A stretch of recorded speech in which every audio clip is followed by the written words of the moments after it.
Hi guys, bbbbbbttttt, and gosh, what a great pay-per-view. Oh my gosh, that was an awesome pay-per-view. I loved that whole show. It was definitely worth the $50, which a lot of WWE pay-per-views aren't. So yeah, I'll get to the overall rating at the end, but my voice is really tired because of yelling because of what just happened, and yeah, it sucked. I wanted Jomo to win really bad, really, really bad. But because I was 4-1, only one loss at freaking Raw Chamber, which was amazing, but still, I'm not happy that Cena won. So yeah, the first match was, it opened up with Alberto versus Kofi. I picked Alberto, and I was correct. A very good match, actually. I'd give it 3.5 stars. Wow, they actually passed my expectations. A pretty good match. No, but more than very good match. There are a lot of good spots. Kofi Kingston hit a crazy dropkick, and at one point Kofi hit the SOS, and I was almost positive that that Kofi was gonna win. And it wasn't for the Intercontinental title, so yeah, whoever said that is not true. So yeah. Um, let's see, what was it? Oh yeah. So yeah, I was shocked Alberto kicked out of the SOS, and then Alberto does that knee thing and locks in the armbar, which he had trouble locking in for a while, and it took Kofi a little bit to tap. So yeah, it was a very exciting match. I was on the edge of my seat. So yeah. And Alberto won. That's good that they're keeping momentum for him. So that was a good match. Then the next match was the SmackDown Elimination Chamber. Oh my god, this was awesome. This was one of the best chamber matches possibly ever, besides probably only the first one, which was 5-star classic, and a few more probably. I loved this chamber match. I'd give it 4 3/4. I really was tempted to give it perfect 5 stars, but I gave it 4 3/4. Oh my gosh, where do I begin with this chamber? They just a ton of cool stuff.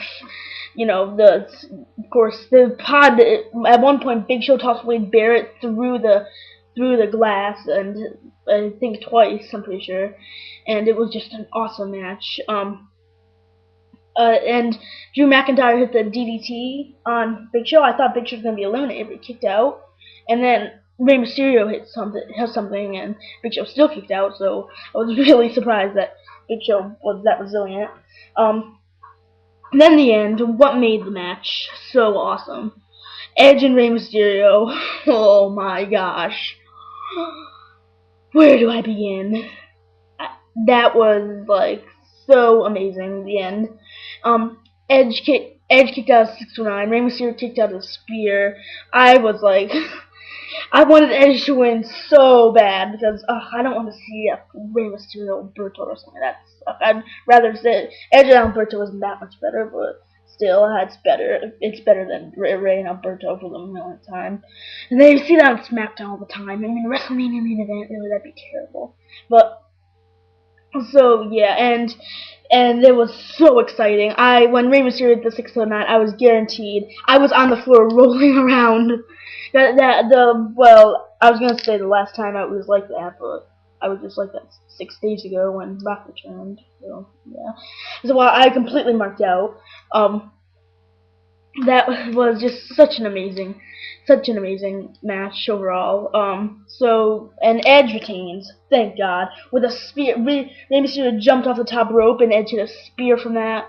That was a great way to end it.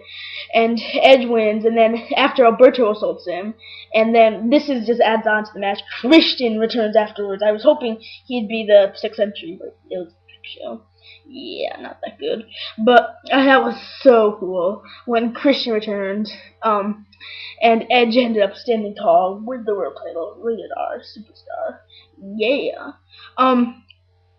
So that was a good match. I was burnt out after that, so they gave kind of time to rest and segments and stuff. They announced Trish Stratus was gonna be the host of Tough. Was gonna no, not the host. She was gonna be coach on Tough Enough.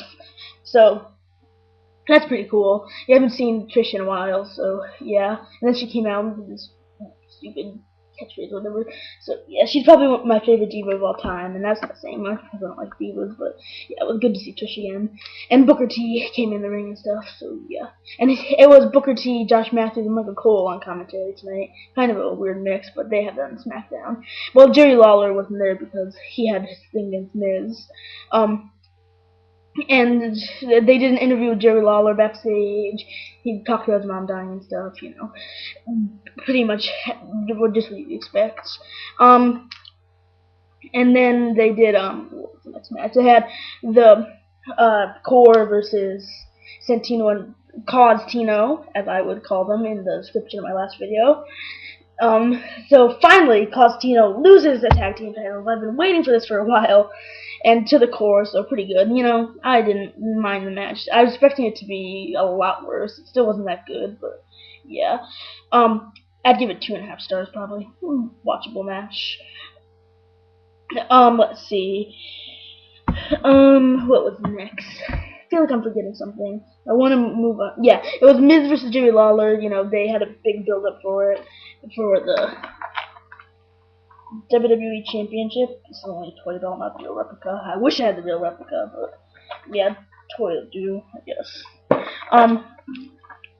So yeah, that was for the WWE title. That would have been ridiculous if Jerry Lawler had won the WWE title. I mean, there's one thing, you know, giving him like a thank you for all of his hard work and stuff, but winning the WWE title, oh, that's too much.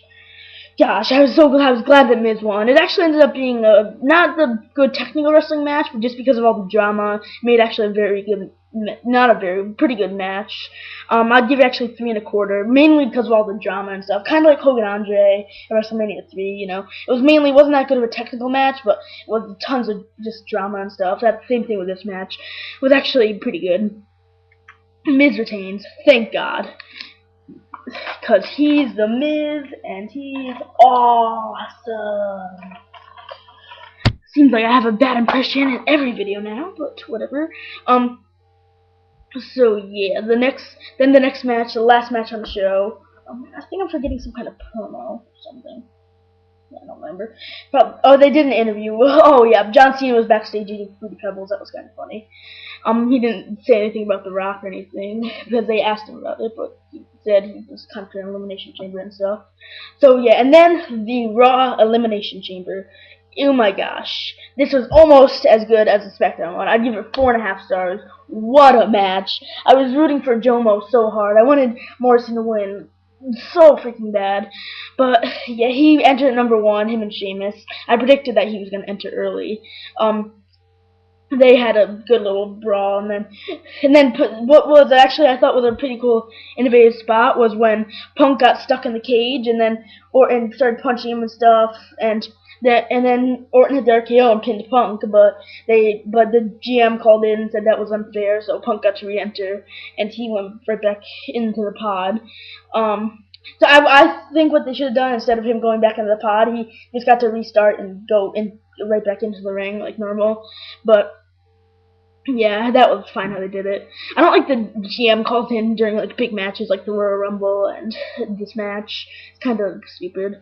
I don't know. And the whole match, the crowd was chanting Cena, Cena, Cena sucks. All the kids were chanting Cena. All the older people were chanting Cena sucks. And I'm a kid, but I'm not a big Cena fan like all the rest of the kiddies. But yeah, I was really, as I was saying, I was rooting for John Morrison like so really hard.